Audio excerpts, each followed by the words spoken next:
Une carte postale d'une Mayotte champêtre, agricole, aux senteurs d'huile essentielle de fleurs d'ylang-ylang. Ici, au jardin d'Imani à Combani, Anwar Soumaïla Moueva, producteur et distillateur d'ylang, accueille en grand seigneur chaque semaine des touristes sur son exploitation. Je reçois du monde ici pour découvrir ce qui a fait la renommée de Mayotte, l'île au parfum, donc l'ylang-ylang. C'est aussi de pouvoir avoir un revenu complémentaire en diversifiant, parce que justement aujourd'hui, avec la production agricole, les difficultés qu'on peut rencontrer par-ci et là.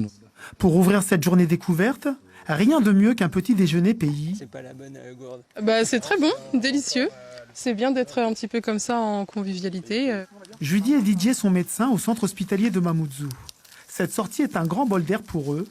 L'atelier tressait un sac en feuilles de cocotier, un éloge à la lenteur, à la détente. C'est passionnant de voir l'histoire de cette exploitation. Je suis contente d'être là. Il y a un passé, il fait revivre ce que les gens d'avant faisaient. Je trouve que c'est important de ne pas perdre. Dans ce jardin d'Éden mahorais, grand de 19 hectares, dont 7 entièrement dédiés à l'exploitation d'ylang-ylang, le voyage est olfactif.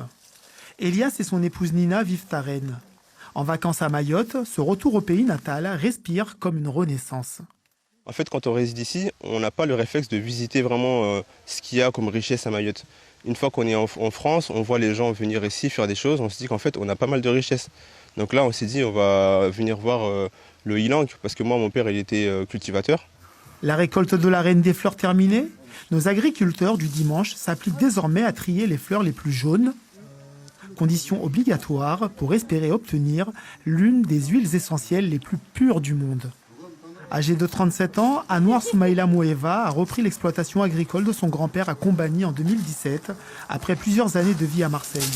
Depuis, l'agriculteur se bat pour restructurer, moderniser la filière ylang-ylang et perpétuer les valeurs de la terre.